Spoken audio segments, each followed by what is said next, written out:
All right, Rick Jewers, man, I'm so excited for this conversation. You and I spoke previously, actually connected by a friend of mine. And man, anyway, without further ado, let me introduce Rick. Rick is an ascension guide and purveyor of divine gnosis or knowledge. Through his direct connection with source and creator, he is well versed in the energetic and organic applications that remedy the individual and assist both on an individual and collective basis. Rick explains that the number one root cause of all suffering and imbalance within the individual is stressful environment worldwide, right? They presently live and participate in, and to eradicate the root cause of disharmony for all worldwide. He is a guardian of a harmonic new energetic environment being presently created for humanity to quickly transition into, of which its name is the global people's monetary system and simplified divine law, with his website residing at gpms.world. Rick, how the heck are you, man? No, thank you. I'm fine, Josh. And I must say I'm so excited and happy to be here as well. And to get more of this information and knowledge out to more of the public, and it benefits, if you will, the entire world. And having said that, to put it simple, we are in the time of a consciousness revolution. So Mm. you're going more into a super consciousness with the human experience overall. And to do that, it affects the overall reality. And there needs to be new things that come in. If we look at the technology bubble, how that swiftly expanded reality upon the planet and advanced it very quickly in a matter of, let's say a decade or two more prominently. We continue to go forward. So you can see a rate curve, if you will, with advancement in consciousness and technology.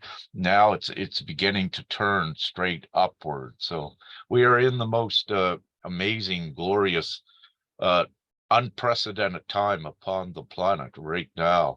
Although, many may be in desolate situations and also great stress, it's the level that needs to be gone through to get to the other side where it's all opened up, it all makes sense, all the answers are here, and everyone is cured, if you will. That's awesome, man. And I love that that visual that you just created. And I'm curious, do you attribute that growth of consciousness to anything in particular? Let me say I need to say the truth. It's not by chance. It's not natural that there is more behind this. And, as we go forward, more will become to see this. Many know it now that it's orchestrated, that it's not just a random thing which is occurring.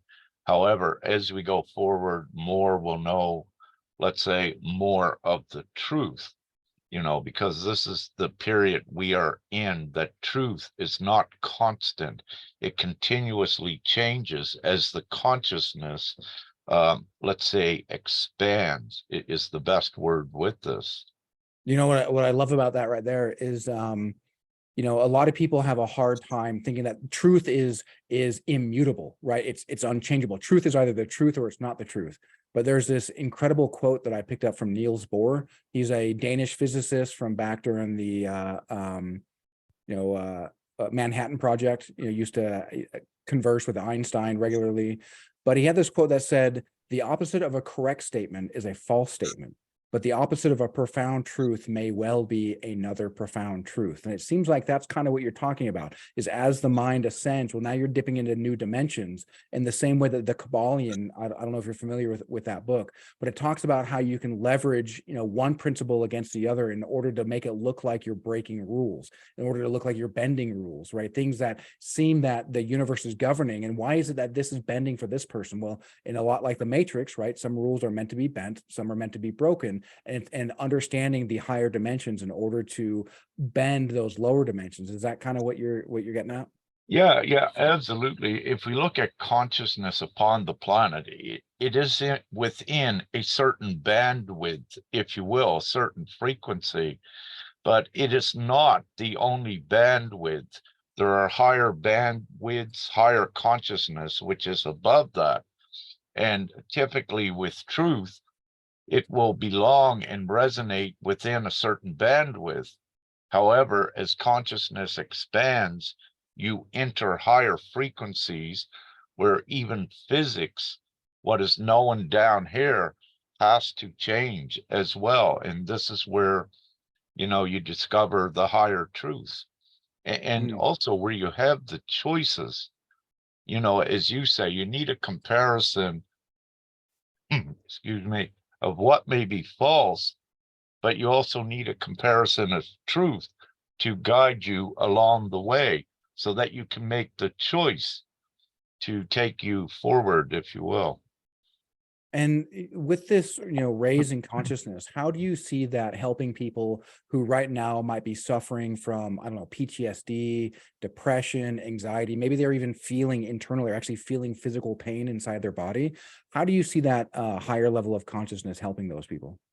Well, the higher level of consciousness and what it's exploring and going into is mainly the understanding of energy and how it really works. So you're going into the deep sciences, the deep physics. And when we attribute this to what you're asking about one feeling pain, within the orthodox medical fields, what they actually do most of the time is they do not find the root cause of the pain. And having said this, so, let's say administer drugs or what have you that only counter and mask the symptoms without getting to the real core, which is even beyond the organic. It's in the energy, what causes it.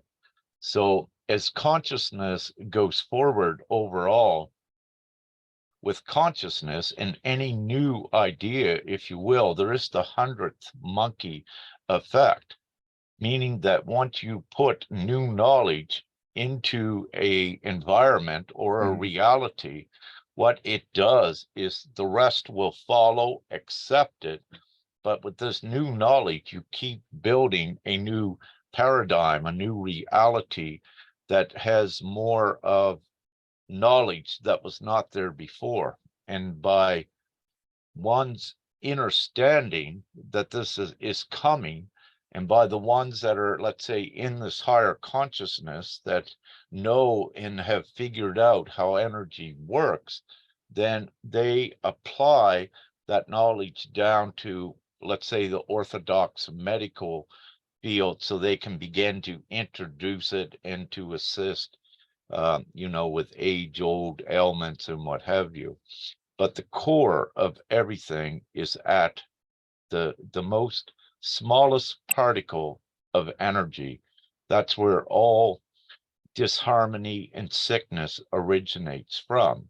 So if you're going to cure that, you need to work on the most minute energetic particle level within the physical, but also the outside environment is very important as well, because you can fix, let's say, energetically, just as an example, you can fix yourself energetically so that you're not affected by any disease upon the planet. And of course, there's many ways to do that and take care of your physical vessel in your overall health. However, you are an energetic being, and for the most part, even orthodox medicine knows this. For example, when you someone having a heart attack, they'll pound on the chest to get the electrical current going back in the body, what operates the heart. This is energy. This is electrical, and it's also magnetism, but we won't get into that in the body.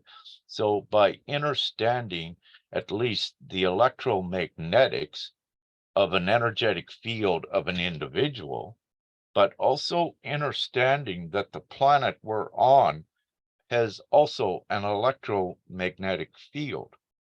And the two, there is that symbiosis with the two as well.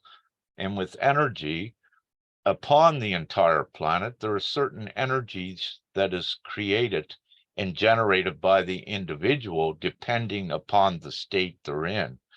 If they are in a stressful state, then they are polarizing the energy to the negative, not only in their environment, but they're affecting others as well.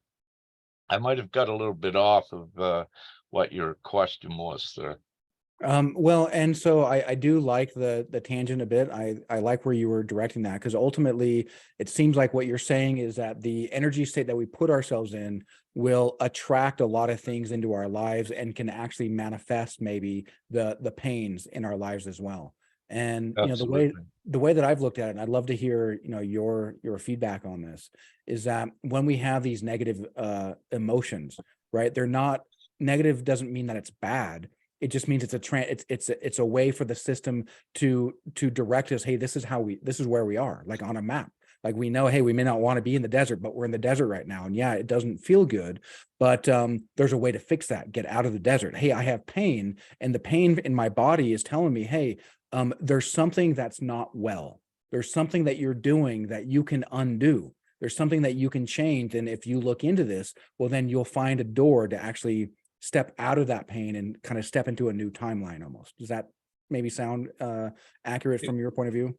Yeah, indeed. These are the basics of it. And again, it's a process. So when we look at self-healing, one of the things that I teach and what we know is that one needs to begin to, on a conscious, energetic level, connect with their body, with their feelings, with their emotions, because you have the choice, let's say in the desert, to look at it as a bad situation. And if it's a bad situation, if you keep looking at it, you will generate fear. And I'll use a perfect example. What occurs when you do that, when you generate fear, it begins to, let's say, blind your consciousness to the way out of the desert, because Mm. fear is a very powerful thing, but not only does it distort your thinking, it does distort reality in your direction, in your focus as well. And, as an example, uh, where I came from, there was a man that was lost in the woods. And so there was a search on for him, but he was in a square pattern of forest with highway all around. So when the search began, they said, well, we're going to find him. He's in here, and they knew the location. But what had occurred, they could not find him. And he was found whenever later. But what had occurred, he had run across a highway because he was in a deep state of fear, did not even know he did it, thought he was still in the woods and got into another location. So, it's the perception and the perspective what is caused by fear. So if you're in the desert, as you're saying, we use this as an example, you know, you need to be calm, cool, and collective, if you will. And, just take it easy, sit down, look around, and use the mind to turn the situation into the most positive as it is and accept it. But the last thing you wish to be doing is generating panic and fear, because as I said, we go to the story, then you can cause a lot of disharmony for yourself Well, and and physically. not just that, but fear, that fight or flight, right? So it triggers was Adrenaline. the medulla oblongata, or the lizard brain, that then triggers the fight or flight mechanism. What it does is it actually will suck the blood out of the core, right, out of where the organs need it, out of the system that our life support That as system, well, and yes. and puts it into our limbs because we need to bounce. And it also is going to pull it away from critical thinking mechanisms within the brain. And so that way, so it makes a lot of sense that somebody, running, right, screaming through the forest, runs across a street, and in sheer panic, they don't even realize it, right? And this is, the idea in the Tao Te Ching that fear is an illusion, right? Because it's the demons that we are thinking about that are possessing us, that are making us see what's not actually there, right? He didn't actually see that there was a road there. He thought he was getting himself to a place of safety, I'm assuming, but in fact made himself worse, because like you said, he wasn't in a state of calm collection. Whereas if he was, well, then he'd actually have his mental faculties. He'd actually be able to critically think, right? He'd actually have the awareness to be able to look around and be like, okay, well, when lost in a situation, the best thing to do is to stay put so people can find you. Yeah, yeah. But that's how, fear blinds. He was safe. He was out to a road, yet fear had blinded him that he couldn't even see the road and ran across to the other side and kept going, thinking he was still lost in the woods. Yeah. And with that analogy, do you think that there's a correlation there between people who have these serious diseases where they see themselves knocking on death's door, and that fear of death prevents them from finding a way out? Absolutely, it does directly affect it from the consciousness state because you're programming your entire vessel. You're programming the energy to feel sick and to continuously feel sick as well. And with this, with any uh, let's say, antidepressants, any inhibitors that you enter into the body, it actually takes away the body's own ability to overpower most diseases. So, what I wish to say, and yes, pharmaceutical chemical drugs, I'm entirely do not condone it at all because I know what it does, but I also know the power of the individual's physical vessel and their electrical field that can actually cure any disease. However, again, we are still going forward to that reality where everyone can. And we're getting very close to that now by putting in the knowledge and the know how to do it, but also taking out of the environment a lot of causes of stress, which then gets reflected into disease. Yeah. Well, and a model of the world in which, I've created, and nobody knows the truth with a capital T as far as, in the energy world. But the model I put together is that not only does that fear then, suck that blood out of the core, out of the life support, but those negative emotions will actually start damming up the flow of our internal energy. And when that flow is dammed up, what happens to water that no longer flows? Well, it starts to stagnate. And what's attracted to stagnating waters? Well, parasites and mosquitoes. And what do? Well, they breed diseases. They suck the life blood. But in the energy world, they suck the life force. And when the life force, right, the soul, Mhm. is being drained, well, then the body and the mind, which are a projection of the soul, right, the soul being the superset, the body being the subset, well, then the body and the mind break down as a natural consequence, just because the soul is being drained. And as those parasites and mosquitoes are whisked away through reinviting that flow, I found that when that soul then gets back up to full strength within the body and the mind, as you're saying, right, the body's capable of healing anything. Right, the body and mind now heal because their life force is now at full capacity. Indeed. And with these physical vessels, I was just thinking as you were saying that, this physical vessel I have right now, this was very sick about a decade ago.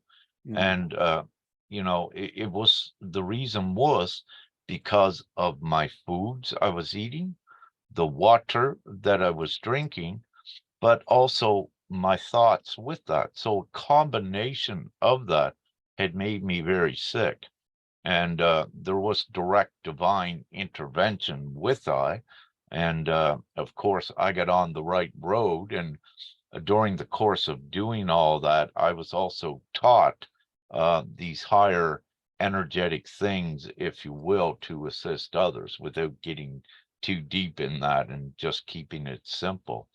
But it is so important, yes, to be very meticulous with what you eat, what you drink, and also your energetic environment. And, with this, let's even say with EMFs and microwaves, these are things that are not in alignment with the organic vessel, and they will disrupt it again, because everything is energy, and there's some energies that can cause a lot of havoc on the energetic and physical vessel.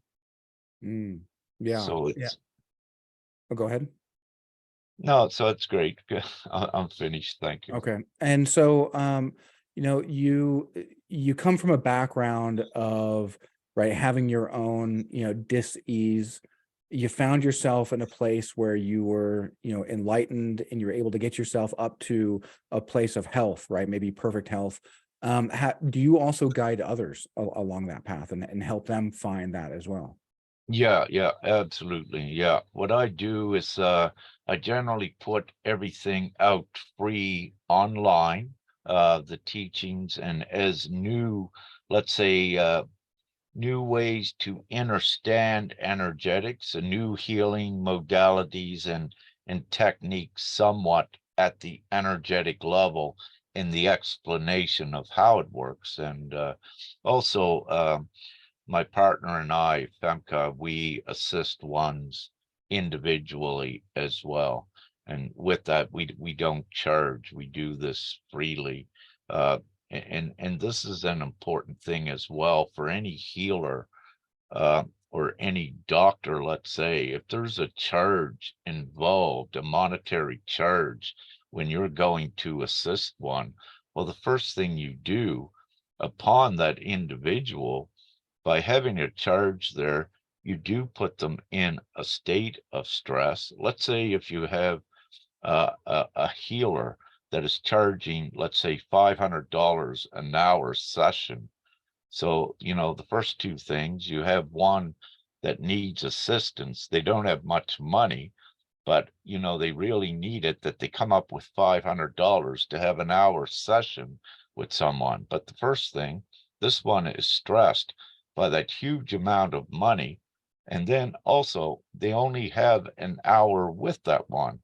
And by doing this, it creates a lot of stress in this individual.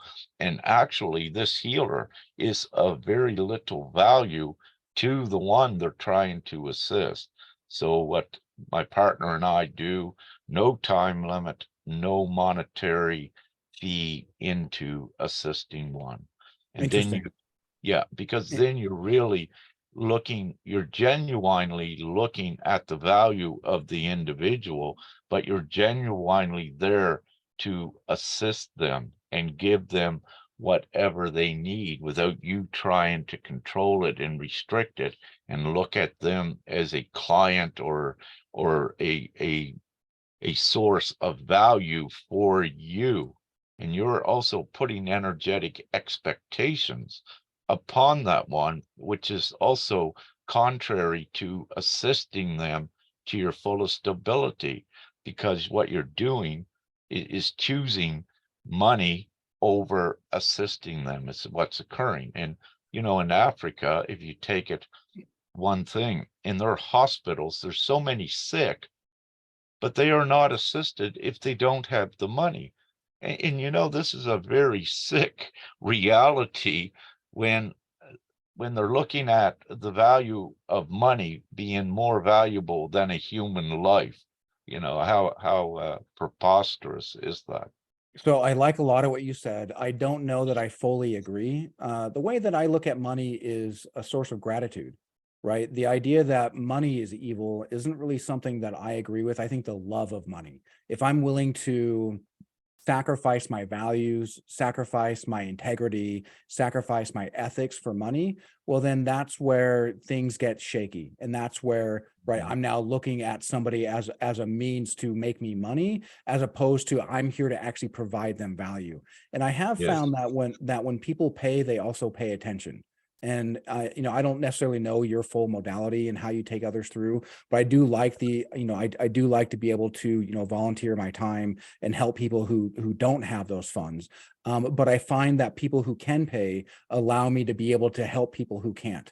And so I find that there's a bit of a sine curve there and a bit of a yin yang there. And also the people Mhm. who can pay, typically, right, because we are in such at least here in America, in such a busy world, um we often look at things for their value, and if they don't see the value, well, then they're probably not going to tune in, they're probably not going to pay attention. But if they do pay, and they pay, like you said, a lot of money, well, then they're probably going to pay a lot of attention. And then depending on where that healer lives, it can potentially empower them to, like we mentioned, help those who don't have the money. So I love that, that you're giving yourself, giving your services over, to people who really need it.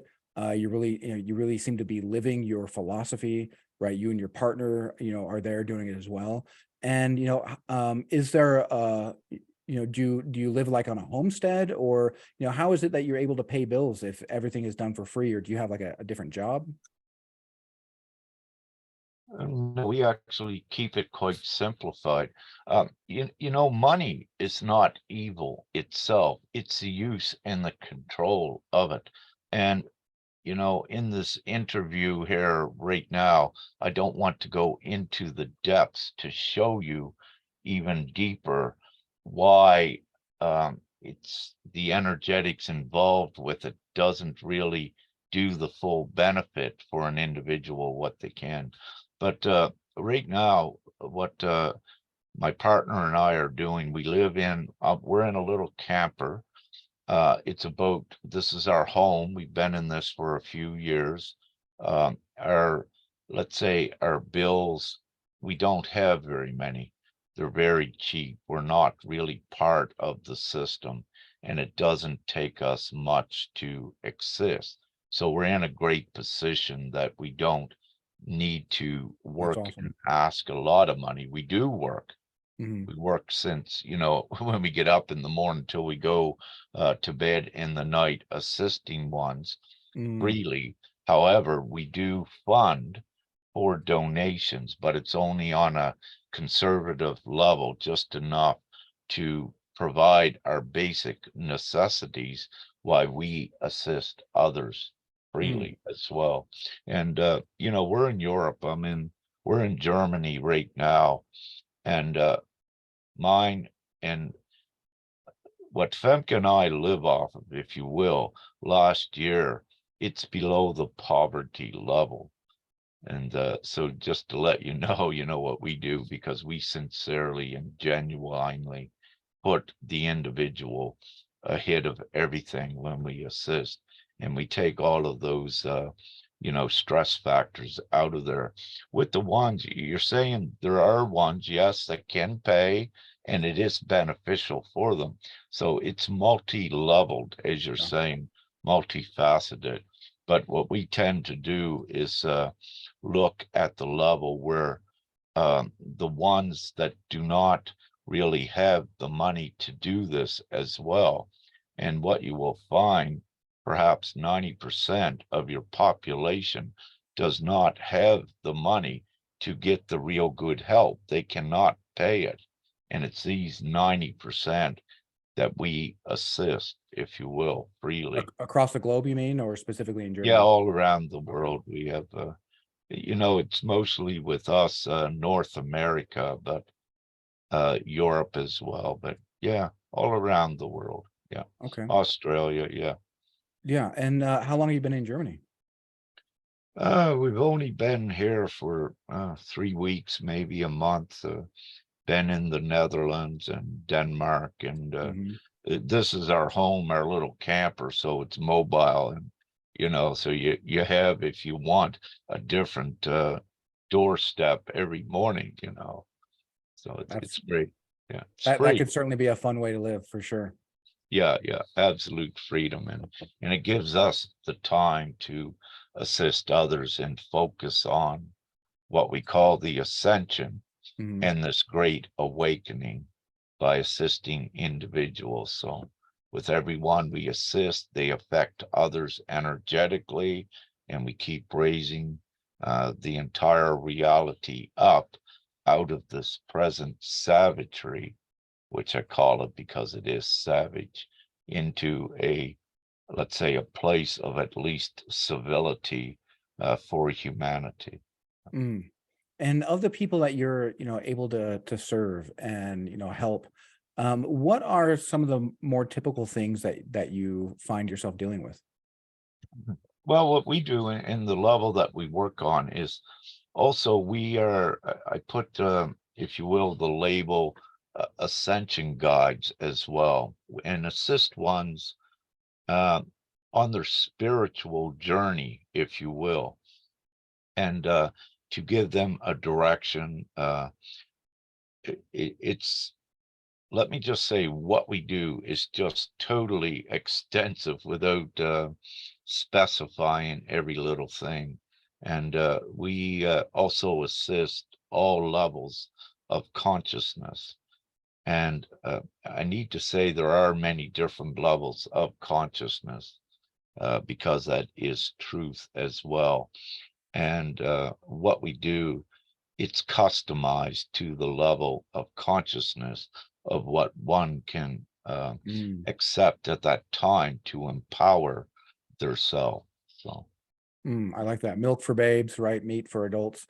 And as far as levels of consciousness, I don't know if you're familiar with this book, Power versus Force, but it's got 17 levels of consciousness that have been detailed out by, Dr. Um, David Hawkins, oh, yes, beautiful. Yes, yeah. yes. Yeah. Well, and that's so what I like about the idea of consciousness too is that the way he speaks about it and the way my mentor Peter Sage speaks about it is that it is logarithmic, right? Each level of consciousness is 10 times more powerful than the lower one, which is why you see people like, Mahatma Gandhi or Jesus, one solitary figure being able to amass such a following and create such a splash in the world because of that logarithmic scale. And Exactly. when you guide people through their ascension process, are you looking to get them to a specific level, or do you kind of let the intuitively, like, kind of come up with what level that they need right then? Or can you maybe share a little bit about that? Yeah, yeah, of course. So what I wish to say at any given time, and even right at this moment, there is a cap upon the planet where one can raise in their consciousness and their abilities. So, having said that, the goal is to bring one from here up to the highest possible. Now, during the course of bringing one up here, there's also at the same time worldwide, many more are raising, many more teachers are raising them. So during the course of that, as you bring them up into the higher consciousness, you are also raising the bar of consciousness. So we keep going forward with that incrementally. So there is not per se a certain point. At this time, I love to use the expression that many right now upon the planet can be walking on water, if you will. However, it's just governed. We're not just right there yet. However, during the course of raising the consciousness on the planet, you will see this.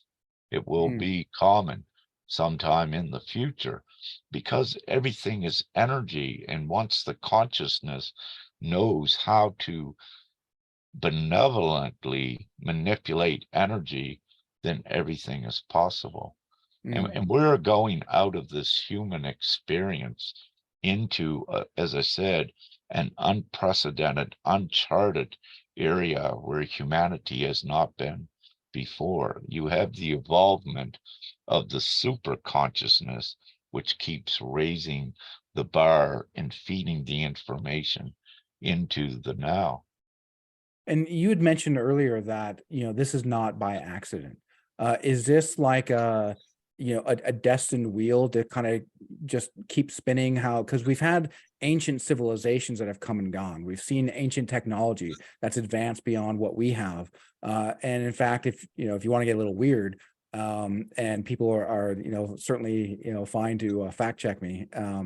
But the whole reason why we had the space race, right? And with here in the US versus Russia, is not so we could go up there and collect some moon rocks and put some steps on the moon, because there was technology up there, right? And the idea that we are the only the only civilized planet, in a, let's just say one galaxy, right? Our one galaxy has about 200 million stars. Of those 200 million stars, there's probably about a billion planets. And the idea that we're the only one seems a bit absurd. And then you add to that Agreed. you've got hundreds of billions of galaxies. And in each galaxy, there's hundreds of millions of stars. And in each star system, there's, maybe 5 to 10 planets. Like, come on, guys. It seems absurd and ridiculous. And it seems like a lot of these beliefs have been thrust upon us as a means of controlling us, as opposed to really helping us ascend. Absolutely. And reality is not as it seems. And, we can use um, the description of parallel dimensions or what have you. It is all very real. And getting back to what you said there, yes, there has been, I know this, there has been direct divine intervention upon the planet, and it does connect into what you were saying about the control of Mhm. humanity. So the control, what was on humanity, let's say by a nefarious force, uh, that control is being broken, and it's broken through the consciousness levels. As you were saying, past civilizations upon this planet, yeah, it's very true. And all of a sudden they vanish from this reality, but they go to another reality. So this is also like an ascending from one reality also to another. And when we look at the beautiful phenomena around the Bermuda Triangle, and entering dimensional portals and appearing somewhere else, the famous and infamous stories. And then also when you look at more recently, I was um, thinking just a few years ago, I believe a skier in the Adirondacks or the Appalachian Mountains on the east side of the US. He vanished and turned up a few days later in California or something, and that was in the news. But it's typical, that he was, let's say, energetically transported to another reality. And when you're saying about we are not the only uh, life, and that is so true as well. And if you to look at worldwide, I believe it's perhaps 75% believes in ETs or aliens, and it's all very real as well. And we could go into hours with that, but I'm not doing that. But what I will say, yes, I will say that there is a conscious entity of source, creator, God, that is very real, and it is in everything. You can access it through everything, but it's also God is a conscious entity of him and herself as well. And having said that, um, there are many other yeah, light beings and um, many other life forms. Keep it simple. And what's Well, occurring on the planet, it's not by chance. Well, and the idea of consciousness too, right? This is something I've spoken about a few times, that Einstein's mentor, Max Planck, right? He's famous for saying that everything is consciousness. In fact, physics proves that, my desk here, my computer, my microphone, my hat, this is just light. It's just collapsed light. That's light that's collapsed into a particle Mhm. and condensed, and it's still vibrating. And it's just, and with what's interesting too is that if you take, everyone in the world, and you were to take all of the empty space out of them, right? And the idea of empty space, meaning that, right now I see Rick, but if I zoom in closer, well, then I get to your pixels, right? Or your skin cells. Well, if I zoom in closer, well, then I get to the the cells. Zoom in closer, I get to the molecules. Zoom in closer, I get to the atoms. Zoom in closer, and there's nothing there, Yeah, because atoms are 99.9 to the 6%, six, empty space.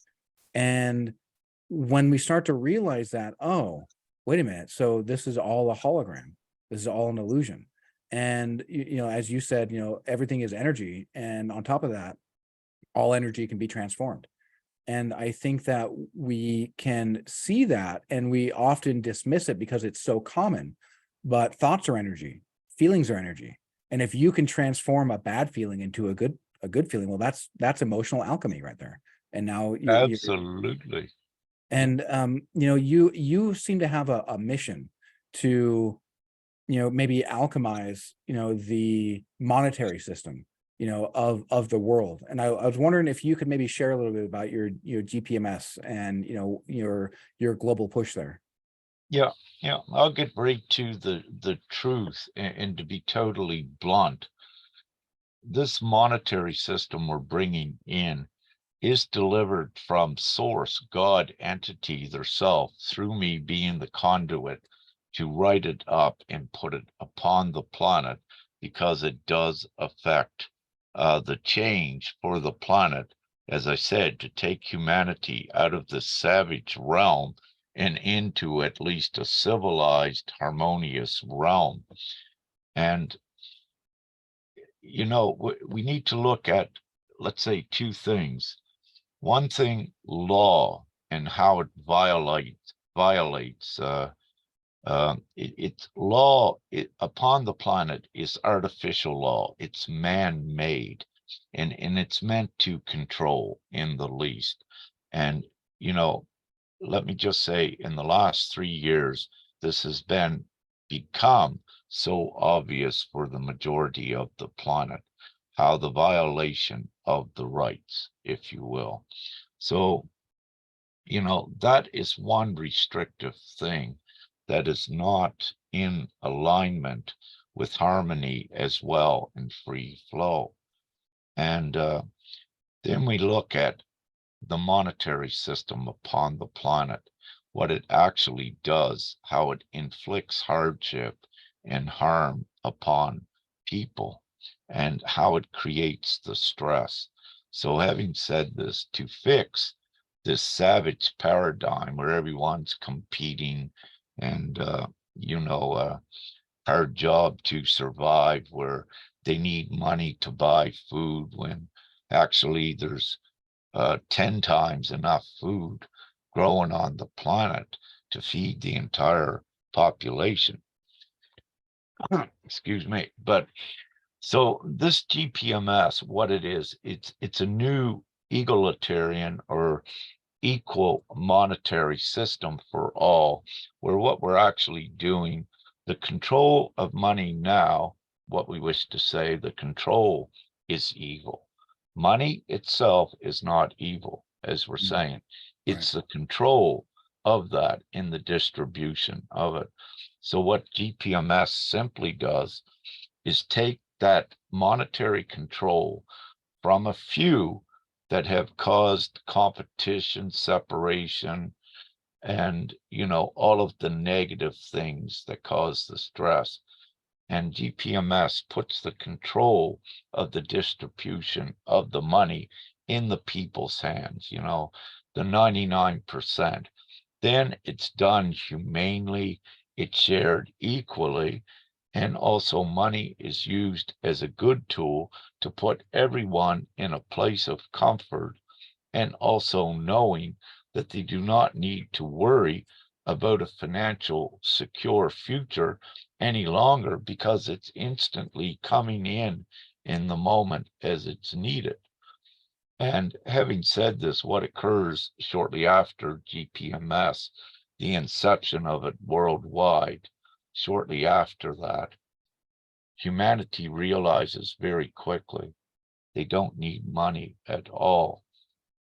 So, with this divine system, it is for all of humanity, and it breaks all of that old evil control of money, and it lets everyone breathe. They're in a happy, joyous, harmonious, peaceful, loving environment. So we flip the tables, if you will, on the money makers and the controllers, and no longer is it acceptable. We have some of the things I use, um, 15,000 children dying every day around the world due to starvation. Like, that's absolutely preposterous. How sick and cruel is that, just because of money and the control of it? Well, No, and they're if not you want to acceptable. dig a little bit deeper into that, right? One of the, so I'm a combat veteran, right, of the U.S. Army, and I served in the second war, in Iraq, but the first war, right, that we like to pat ourselves on the back for, and look how awesome we are, right? We've done all these great things. We stopped, stopped a war within 30 minutes. Well, what happened there is that we put so many sanctions on the country of Iraq that we killed about 1 million people. And in fact, many of them were women and children, because war, and this is, a lot of people say war is hell, but war is so much worse than hell. War is beyond worse than hell. Because, if there really is a hell, which I'm convinced that we create heaven and hell right now in our reality by our way of thinking, by our, our consciousness. But if there was a place called hell, well, hell is only for a place of people who deserve it. War, the vast majority of people who die in war are innocent people. And so there's certainly, and who controls the purse strings are the very people who, push for new war, especially here in, in the US. And, I love what you say about how money itself is not evil. It's, the people who are, current, or the systems that are currently controlling it, right? The systems that then print out more money so all the banks can have more money, but all the people lose their house, lose their jobs, lose Yeah. their livelihoods, are scraping. And, I love that you have this idea and this vision to really help, uplift the population. I mean, it really coincides with, a Taoist idea, within the Tao Te Ching, that, if you give up, economics, well, then the people will prosper. And it's not because economics itself is necessarily a bad thing, because you're likely going to have some sort of bartering system, but it's economics in the way in which we control the money to control the people, and having that control in order to undermine somebody to lift ourselves up. Well, we're dehumanizing them, and we're dehumanizing ourselves by falsely, lifting ourselves up.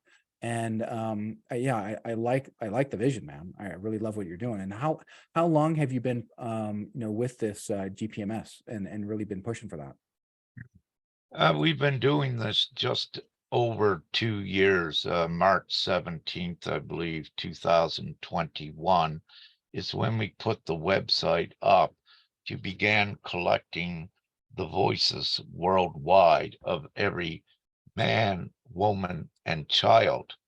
And with this, it's like a worldwide referendum. So once we have the majority voice worldwide, it is enacted into, if you will, law, this new monetary system. And for what it is, in simplified law, for nothing can oppose it. It is the absolute solution, and it's the ultimate solution for humanity. meaning that meaning that no government or anything upon the planet can oppose it for what it is. And also, for the first time ever, every child's voice is heard, and also a 1 minute old child, the child's parents, as being the guardian, can also put the child's vote, can vote for them. Because in reality, it is the parent's child's obligation as well to secure that child's future. So every voice is heard upon the planet, and it is done this way to create the new reality. So it's physically, tangibly done by creating and validating the voice of support. And simply everyone upon the planet, more or less, the adults know how a vote works. Once you have the majority, it rules. And because, if you will, the platform of what GPMS is, what it creates, nothing can oppose it as well. Mm. So, having said that, we have it all. Uh, the divine schematic of it, all of the logistics, how it works, it's simple. We take out so much of the current complexity with economics, and it's the simple ultimate solution. Mm. I like that. And so you seems like you started off as a healer, um, you know, little h, right? And now you are transitioning to a healer big H, where it's like this global phenomenon where you're really, looking out for more than just, just yourself or just your tribe. You're really more world centric here. Oh, totally. It's always been about the world, let's say, not a select tribe, Yeah. because in reality, the whole world is the tribe. So it's just expanding the knowledge and assistance out in that. I wish to say we were in Croatia um, 3 years ago, and prior to that 3 years, I was assisting ones individually and putting out content for the metaphysical teachers and what have you, the new content as it was divinely coming in. And at that time, uh, I call it Father, Source, God, send me the message and said, Rick, you're going to be 1 billion years if you continue to try to assist ones individually. He said, now is the time to put the GPMS system here. And this one thing does it all for everyone. Mm. So it heals all of humanity by taking that huge stress factor off of them. They are free and they are fully abundant. And so this is what does it. And what occurs also with this, getting to when it's fully implemented, that can occur. Let's say if the governments and banks worldwide were for the people's interest, they could do what we're doing in 2 days. They could have done this at any Oh, time. easily, man. Like Yeah, but we it's spend not. There is, 111 billion dollars in Ukraine alone, but in the US, yeah, right? And but we could have spent 20 to 30 billion and could have solved homelessness. But there's no way to allow corruption to make somebody rich by solving homelessness. And so again, that exactly, comes back to your point about about the control of money. And yeah. he who controls the purse strings right now is not a good person. Exactly. It's all about energy. It never really was about the money as well. Mhm. The evil use the money as a tool to create a density, a fear, and a lower consciousness. And this, if you will, was the hell that was created. But right now, we're breaking out of that hell, going to the heaven on earth scenario for humanity. So all of the evil has lost their control.